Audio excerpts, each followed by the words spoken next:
Hello friends, आज मैं आपको बताने वाला हूँ कि रिएक्टर का ड्राइंग कैसे रीडिंग करते हैं और इसके किस किस पार्ट का क्या क्या नाम होते हैं। ठीक है, वो सारी चीज़ मैं बताने वाला हूँ इस वीडियो में। तो अगर आप मेरे चैनल पर नए हैं तो मेरे चैनल को सब्सक्राइब कर लीजिए और लाइक भी करिए मेरे वीडियो को। ठीक है, तो चलिए शुरू करते हैं।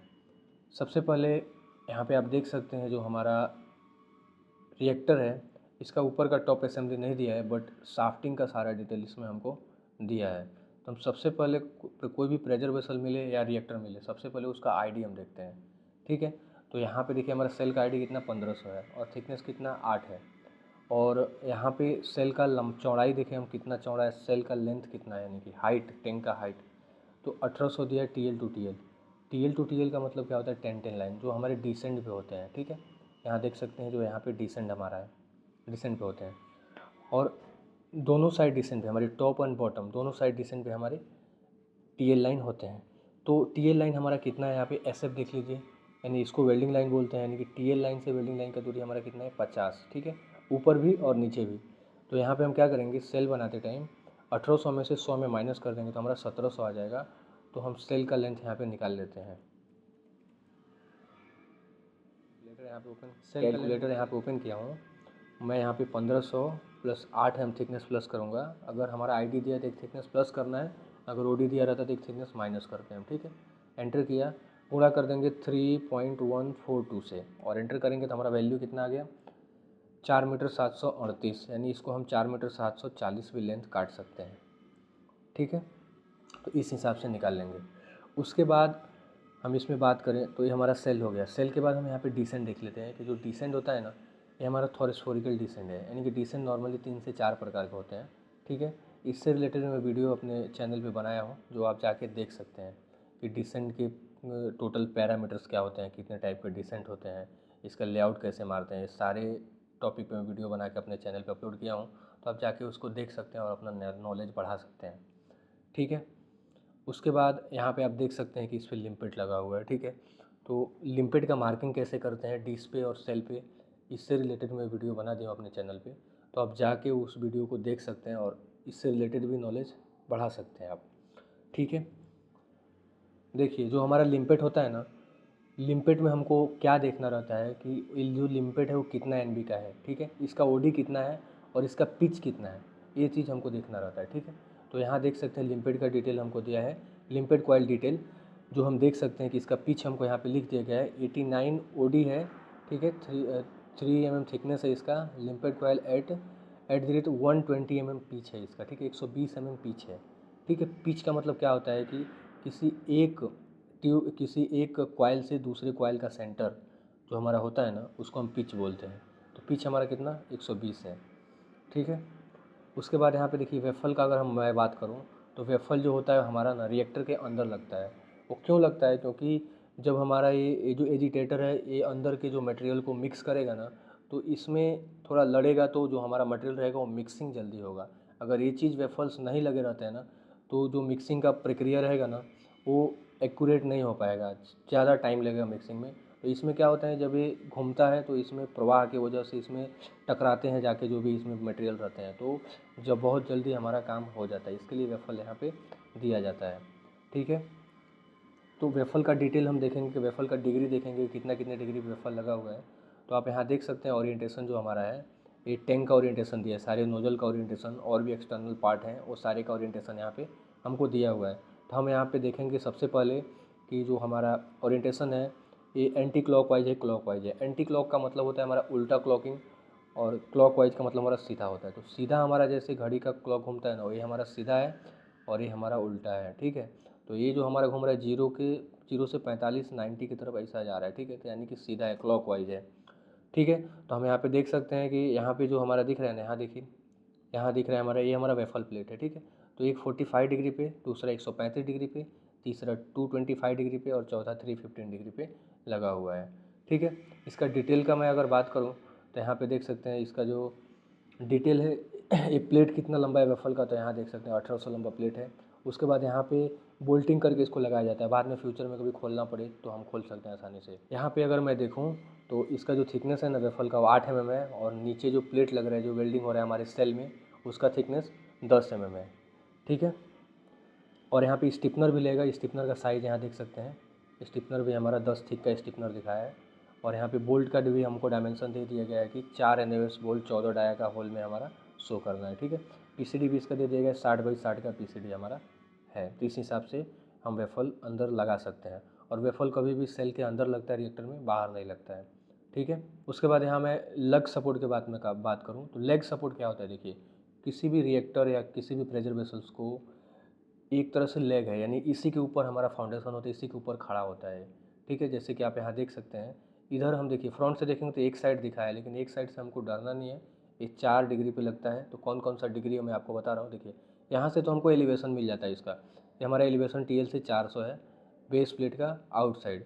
लेकिन इसका ओरिएंटेशन क्या है, तो ओरिएंटेशन हम यहाँ पे देख सकते हैं कि एक तो 45 डिग्री पे लगा हुआ, देखिए यहाँ पे इसको दिखा रहा है। दूसरा हमारा 135 डिग्री पे, तीसरा हमारा 225 डिग्री पे, और चौथा जो हमारा है वो 315 डिग्री पे इसका ओरिएंटेशन है, ठीक है। तो इसका फैब्रिकेशन कैसे करें तो वो भी देख सकते हैं आप, इस सारी चीज़ का डायमेंशन इसमें देखिए।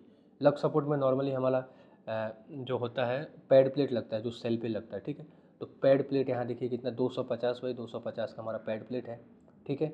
उसके बाद बेस प्लेट का बात करें तो बेस प्लेट देखिए यहाँ पे 259 है, यानी करीबन 60 है, और यहाँ पे 260 बाई 200 का बेस प्लेट हमारा है, ठीक है। यहाँ पे होल भी रहता है, जो होल का डायमेंशन हमको 50 पे दिया है। कितना डाया का होल है, हाँ यहाँ देखिए 23 डाया का होल है, यहाँ पे 100 हमको कर दिया गया है, ठीक है। तो इस हिसाब से देख सकते हैं। उसके बाद यहाँ पे देखिए स्टिपनर्स लगते हैं, रिब इसको बोलते हैं हम, ठीक है, रिब। तो रिब का भी डायमेंशन हमको यहाँ पे दे दिया गया है, ठीक है। यहाँ देखिए कितना नोज काटना है, कैसे बनाना है, सारे डायमेंशन हमको दिए गए हैं। तो इसका फैब्रिकेशन हम कर सकते हैं। और ये जो पार्ट लगा है ना, इसको अर्थिंग बूस हम बोलते हैं। यहाँ से जॉब में अर्थ के लिए जो काम होता है ना, अर्थिंग लगाने के लिए वो लगता है, ठीक है। उसके बाद हम यहाँ पे बात करें लाइट ग्लास साइड ग्लास। तो देखिए लाइट ग्लास जो हमारे है ना, उसका भी नाम यहाँ पे हमको शो किया है N3, और जो साइड ग्लास है उसका भी N2। तो लाइट ग्लास का नॉर्मली काम क्या होता है कि हमको वहाँ लाइट लगा के अंदर का जो मटेरियल रहता है वो साइड ग्लास के इधर से हमको देखना रहता है। तो इसका ओरिएंटेशन क्या है, देखिए N3 और N2 का। तो मैं यहाँ पे आ जाता हूँ ओरिएंटेशन पे, और देख सकते हैं N3 का ओरिएंटेशन अगर मैं देखूँ तो N3 का ओरिएंटेशन कितना है हमारा 225, ठीक है। और ये कितना रेडियस पे लगा है, तो रेडियस आप यहाँ देख सकते हैं कितना 550 रेडियस पे हमारा लगा हुआ है, ठीक है। ये दूसरा जो 1200 पीसीडी है ना, ये दूसरा चीज़ का पीसीडी है, जो मैं आपको बाद में बताता हूँ। और यहाँ तो इसका मैंने देख लिया N3। उसके बाद एक और हमारा N2 नोजल है, N2 नोजल भी हमारा कितना पे लगा है, इतना पे, कितना 550 पे। तो इस हिसाब से हम देख सकते हैं। उसके बाद लिफ्टिंग हुक का बात करें तो लिफ्टिंग हुक का मतलब क्या होता है हमारा, मान लीजिए कोई भी जॉब हमारा इक्विपमेंट रहता है ना, तो इक्विपमेंट को उठाने के लिए इसका असेंबली के लिए हमको ज़रूरत पड़ता है। तो लिफ्टिंग हुक का थिकनेस हम यहाँ देख सकते हैं 16 mm थिकनेस है। और इसका जो पैड का चौड़ाई है ना, वो 75 बाई 125 हमारा दिया है। थिकनेस इसका देखना हो तो यहाँ देखिए 8 mm थिकनेस हमको दिया है। आइटम नंबर भी हमको दे दिएगा, बिल ऑफ मटेरियल में भी जाके देख सकते हैं, यहाँ पे आइटम नंबर हमको दे दिया गया है, ठीक है। अब हम बात करने वाले हैं नोजल की टेबल में, ठीक है। नोजल का टेबल कैसे पढ़ें, देखिए यहाँ पे नोजल शेड्यूल दिया हुआ है, इसको नोजल का टेबल भी हम बोलते हैं। देखिए यहाँ पे जो नोजल है ना, नोजल का नाम लिखा हुआ है, ठीक है। किस नाम से हम कौन सा नोजल को पहचान करेंगे, ठीक है।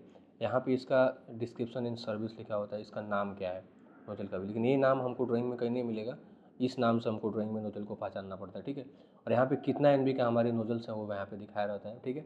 शेड्यूल यहाँ पे कितना है, अगर शेड्यूल नहीं दिया रहेगा तो उसका थिकनेस बताइए, इतना थिकनेस का हमको पाइप यूज़ करना है या प्लेट यूज़ करना है।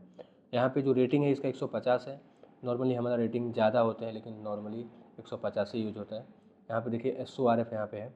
और यहाँ पे जो क्लास इसका हाइट है ना, देखिए प्रोजेक्शन इन और आउट, हाइट हम कितना लेते हैं, इनका मतलब अंदर, आउट का मतलब बाहर। तो बाहर ही हमारा हाइट देखना है, बाहर सबका नोजल का हाइट 150 है, ठीक है। इस हिसाब से हम देख सकते हैं।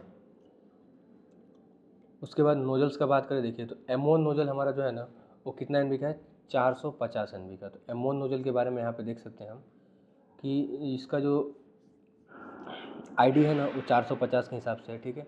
ये जो फ्लांज का हमारा फ्लांज भी हम बना सकते हैं, फ्लांज का PCD OD सब यहाँ दिया है, देखिए फ्लांज का आईडी दिया है, OD दिया है, ठीक है। यहाँ पे भी हमको आईडी दिया है, यानी कि ये पाइप का OD आईडी दिया है, फ्लांज का हमको आईडी दिया है, ये हमारा OD दिया है, ठीक है। उसके बाद यहाँ PCD दिया है, फिर यहाँ पे फ्लांज का OD दिया है, ठीक है। यहाँ पे गैस्केट का भी OD देता है, सॉरी रेस फेस भी हमारे यहाँ पे होते हैं, तो रेस फेस की तरफ से बनेगा। सारे डिटेल हम यहाँ से पढ़ सकते हैं मैनुअल के बारे में। 8 थिक का यहाँ पे गैस्केट है, और इसको हम डेविड आर्म बोलते हैं। डेविड आर्म किस काम में आता है, सपोज करिए कोई इसमें कोई भी मटेरियल हो, अगर हमको मटेरियल इन आउट करना हो मैनहोल के रास्ते, तो हम इसको हटाने के लिए सारे बोल्ट्स खोलने पड़ेंगे, हटाने पड़ेंगे। लेकिन ऐसे भी हम सारे बोल्ट्स खोलेंगे, बट डेविड आर्म की सहायता से जो ऊपर हमारा नट बोल्ट दिख रहा है ना, इसको हम टाइट करेंगे तो इस जो हमारा बोनेट है इसको ऊपर उठाएगा कवर को, तो हम आसानी से इसको रोटेट कर सकते हैं। ये कहाँ लगा हुआ है देख सकते हैं यहाँ पे आप, यहाँ पे देखिए डिसेंट के ऊपर वेल्डिंग हुआ है, ठीक है। तो यहाँ इस नट को हम टाइट करेंगे तो ऊपर जाएगा और ऐसा हो जाएगा, ठीक है। अगर आपको डिग्री में नोजल कैसे लगाते हैं नहीं मालूम है, इससे रिलेटेड मैं वीडियो अपने चैनल पे बनाया हूँ, वो भी आप जाके देख सकते हैं। और नोजल का सेटअप कैसे कैसे है इससे भी रिलेटेड मेरे चैनल पे वीडियो है, तो उसको भी आप जाके देख लीजिए, ठीक है। ओरिएंटेशन का मैं बात करूँ ना, सारे नोजल का ओरिएंटेशन, तो देखिए यहाँ पे भी आप देख सकते हैं सारे नोजल से यहाँ दिए हुए हैं। देखिए N1 जो नोजल है ना, N1 का हम देख लेते हैं। N1 का नोजल देखिए कितना 25 NB का है, बट ये कहाँ लग रहा है, सेल पे लग रहा है 245 डिग्री पे। तो हम यहाँ आएंगे N1 नोजल, देखिए N1 नोजल, ये नोजल कहाँ से निकला है, तो देख सकते हैं यहाँ पे अंदर कुछ हमारा रिंग है, रिंग के ऊपर से 25 NB का पाइप निकल के यहाँ पे आ रहा है। तो रिंग का डिटेल हमारा यहाँ पे, यहाँ देखिए, यहाँ देखिए डिटेल है इसका। एक इसका पाइप जो रहेगा 25 NB का रहेगा, इसका रेडियस डाई कितना रहेगा हमारा 100 रहेगा, सॉरी 1000 रहेगा। और ये 4 डिग्री पे जो हमारा क्लिट है ना, 4 डिग्री पे बोल्टेड रहेगा। जो यहाँ बोल्टिंग का हमारा सिस्टम है यहाँ पे बता दिया गया किस हिसाब से इसको हम क्लैंप करेंगे, ठीक है। इसमें हमारा होल भी रहेगा, देखिए यहाँ पे होल भी हमको बता दिया गया 4 NOS। उसके बाद यहाँ देखिए इसका जो फ्रेम लग रहा है ना यहाँ पे, जिससे इसका डिटेल हमको यहाँ पे देखिए दिखाया है कि कितना लंबा हमारा एंगल आएगा, ठीक है। और यू बंडल क्या आएगा, कितना बाई कितना का एंगल रहेगा, RF पैड कितना का रहेगा, जो यहाँ पे 42 हमारा लिखा है ना, तो 42 है यहाँ पे हम देख सकते हैं RF pad bill of material में, तो इसका डायमेंशन हमको वहाँ लिखा रहेगा, ठीक है। यहाँ पे कपलिंग आएगा, देखिए 300 क्लास का कपलिंग है, तो पाइप में थ्रेड रहेगा, यहाँ से हम बोल्टिंग कर सकते हैं। देखिए यहाँ पे कपलिंग है, ठीक है। तो कपलिंग की सहायता से हम इसको बोल्टिंग कर सकते हैं। यहाँ पे एल्बो हमको लगाया गया और यहाँ पे N1 नोजल लगा हुआ है, इस हिसाब से हम देख सकते हैं, ठीक है। उसके बाद हम बात करें यहाँ पे N1 हो गया। N2 नोजल का बात करें तो N2 जो हमारा है देख सकते हैं यहाँ पे क्या है, साइड ग्लास है। तो N2 हमारा, N2 यहाँ कितना डिग्री पे लगा, 90 डिग्री पे, और रेडियस इसका क्या है 550। तो हम 90 डिग्री पे निकाल लेंगे इसका। आई होप कि आपको डिग्री निकालना आता है, अगर नहीं आता है तो इससे रिलेटेड मैं वीडियो अपने चैनल पे बनाया हूँ, तो आप उसको जाके देख सकते हैं। उसके बाद यहाँ पे देखिए लाइट ग्लास N3 नाम से ही हम पहचानेंगे। लाइट ग्लास हमारा N3 देखिए यहाँ पे टॉप में ही लगा हुआ है, ठीक है। यहाँ पे सारे ओरिएंटेशन मिल जाएंगे, एलिवेशन डिश पे जितने लगे रहेंगे ना उसका ओरिएंटेशन और हमारा रेडियस मिल जाएगा। और सेल पे जो लगे रहेंगे सेल पे जाके हम इसका ओरिएंटेशन देख सकते हैं, ठीक है। तो यहाँ देखिए N3 जो नोजल लगे हुए हैं ना, N3 का मिल गया हमको। उसके बाद हम देखेंगे N4 नोजल, बॉटम आउटलेट है, ठीक है। तो देखिए यहाँ पे N4 नोजल यही है, बॉटम आउटलेट, यानी कि ये हमारा बॉटम में लगा हुआ है, देख सकते हैं यहाँ पे N4 नोजल, ठीक है। तो इस हिसाब से हम पहचान सकते हैं। उसके बाद यहाँ पे N5 जो वेंट है 100 NB का नोजल है, तो N5 नोजल हम देखेंगे कहाँ लगा हुआ है हमारा, इसमें खोजना पड़ेगा। देखिए N5 नोजल यहाँ पे लगा हुआ है 270 डिग्री पे। तो ऐसे हम करेंगे, रेडियस देख लेंगे कितना है इसका, 550 रेडियस पे लगा हुआ है। उसके बाद यहाँ देखिए N6 कंपाउंड गेज का रेडियस हमारा 25 NB का है, तो N6 भी हम देख लेंगे। N6 नोजल कहाँ लगा हुआ है, सेल पे लगा हुआ है, कहाँ लगा हुआ है, तो N6 ऑलमोस्ट सेल पे नहीं लगा हुआ है, यहाँ हमारा डिस्क पे लगा हुआ है। देखिए कितना पे, N6 25 NB का नोजल है, इसका भी रेडियस कितना हमारा है, तो 585 रेडियस। खाली मैनहोल का रेडियस चेंज है, जिसका 530 रेडियस है। तो मैनहोल भी यहाँ देख लीजिए आप, मैनहोल कितना M1 हमारा कितना NB का, 500 NB का, उसका डिग्री क्या है 0 डिग्री, इसका रेडियस चेंज है, रेडियस यहाँ देखिए 530, ठीक है। रेडियस का कैसे मार्किंग करते हैं, डिस्क पे कैसे मार्किंग करते हैं, इससे रिलेटेड मैं वीडियो बनाया हूँ, तो आप जाके मेरे चैनल पे हर टॉपिक से रिलेटेड वीडियो देख सकते हैं। तो जाइए, इस वीडियो को देखने के बाद देखिए वीडियो को। उसके बाद लाइन से हम सारे नोजल्स का देख लेंगे। जैसे देखिए N10 सैम्पलिंग का यहाँ पे दिया है हमारा, तो N10 के बारे में हम देख सकते हैं। यहाँ पे N10 देखिए यहाँ पे दिया है हमको, ठीक है। तो इस हिसाब से देख सकते हैं। मैं इस PDF का लिंक डिस्क्रिप्शन में दे दूँगा, तो आप वहाँ से जाके देख सकते हैं, ठीक है। आप वहाँ से, मैं तो इस वीडियो में समझा ही रहा हूँ, आप वहाँ से भी जाके इस ड्राइंग के माध्यम से आसानी से रीडिंग करना, अपना प्रैक्टिस कर सकते हैं। तो आप इसका प्रैक्टिस कर लीजिएगा। मैं आपको बता दूं यहाँ पे कि प्रेशर वेसल बनाते टाइम ना हमको कुछ मटेरियल जो रहते हैं ना, उसका कुछ यहाँ पे डायमेंशन दिए रहते हैं, वो पढ़ना ज़रूरी होता है, ठीक है। वेल्डिंग के बारे में भी जानना ज़रूरी होता है। तो यहाँ पे आप देखिए जो डिज़ाइन कोड है ना, यहाँ पे देखिए डिज़ाइन प्रेशर से हमको कुछ लेना देना है। हमको यहाँ पे क्या देखना है, हाइड्रोटेस्ट प्रेशर।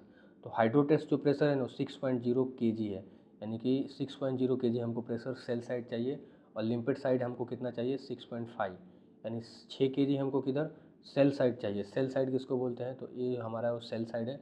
और लिम्पेट साइड बोले तो लिम्पेट साइड ये है, यानी लिम्पेट में हमको कितना प्रेशर मारना रहेगा, तो 6.5 kg प्रेशर है, ठीक है। और रेडियोग्राफी देखिए, रेडियोग्राफी का मतलब क्या होता है ना, जितने सेल पे हमारा लॉन्ग सिम आएंगे या सर सिम आएंगे। लॉन्ग सिम किसे बोलते हैं, तो जब भी सेल हमारा रोलिंग होता है, जो वेल्डिंग जॉइंट होता है ना, उसको लॉन्ग सिम बोलते हैं। तो लॉन्ग सिम का कितना हमारा है, आर्टिक सेल का देख लीजिए यहाँ पे कितना है 0.85, यानी कि 10% इसको ऑलमोस्ट बोल सकते हैं। और यहाँ पे देखा जाए डिस का 100% है, 1 का मतलब 100% है। इसका मतलब 0.85 का मतलब कि 10% भी नहीं हो सकता है, यानी कि 85% हो सकता है। यानी कि जितना लंबा रहेगा हमारा वेल्ड जॉइंट, उसका 85% हमको रेडियोग्राफी दिखाना पड़ेगा। और डिसेंट का जो रहेगा उसको हमको 100% का 100% रेडियोग्राफी दिखाना पड़ेगा, ठीक है। यहाँ पे इम्पिटी वेट भी हम जान सकते हैं कि इस टैंक का भी इम्पिटी वेट, इस रिएक्टर का इम्पिटी वेट कितना होने वाला है, ऑपरेटिंग वेट कितना होने वाला है, ठीक है। उसके बारे में यहाँ पे नोट्स भी हम कुछ पढ़ लेते हैं कि all dimensions are in mm unless otherwise specify, यानी कि सारे जो डायमेंशंस है सब mm में है, ठीक है। RF पैड में देखिए, RF pad liner to be tested air pressure of 1.25, यानी जो हमारे RF पैड होते हैं ना, जैसे मान लीजिए यहाँ पे नोजल्स जो होंगे ना, RF पैड दिए रहेंगे। देखिए यहाँ पे RF पैड का डिटेल हम यहाँ पे देख सकते हैं, थोड़ा क्लियर इसको हो जाने दीजिए। देखिए RF पैड का डिटेल यहाँ पे हमको दिया है, होल यहाँ पे टैप्ड होल चाहिए, जो बाद में सॉफ्ट सॉल्यूशन में काम हमको आए। तो जितने भी नोजल्स में हमारे RF पैड लगेंगे ना, उसमें हम एक होल मार के टैप मारना जरूर रहता है, क्योंकि सॉफ्ट सॉल्यूशन दिखाना रहता है। आपको जब भी ड्राइंग मिले ना, तो थोड़ा जनरल नोट्स पढ़ना भी ज़रूरी है, तो जनरल नोट्स आप पढ़ लीजिए, ठीक है। यहाँ पे देखिए 40 NB एंड विलो nozzles to be provided to stiffeners, यानी कि 40 NB से जितने नोजल कम रहेंगे, 40 NB को पकड़ के उससे जितने छोटे नोजल रहेंगे सबको हमको दो स्टिफनर लगाना है, ठीक है। आई होप आप स्टिफनर समझ रहे हैं। और यहाँ पे देखिए 80 NB and above nozzle to be provided with RF pad, यानी कि इसको हमको RF पैड लगाना रहेगा। जितने भी 80 NB से ज़्यादा नोजल्स रहेंगे उसमें RF पैड देना रहेगा, जिसके बारे में मैं आपको बताया, ठीक है। यहाँ पे सारे नोजल्स को कैसे हमको दिया है, यहाँ पे सारे डायमेंशंस आसानी से पढ़ लेंगे। तो मैं इस PDF को जब डिस्क्रिप्शन में दे दूँगा तो आप वहाँ से डाउनलोड करके आसानी से पढ़ लीजिएगा। आई होप आप मेरे बताने का तरीका को समझ गए रहेंगे। तो अगर अब भी आप मेरे चैनल को सब्सक्राइब नहीं किए हैं तो मेरे चैनल को सब्सक्राइब कर लीजिए, क्योंकि वीडियो बनाने में बहुत मेहनत लगती है। आप सब्सक्राइब करेंगे, लाइक करेंगे तो थोड़ा अच्छा लगेगा हमें।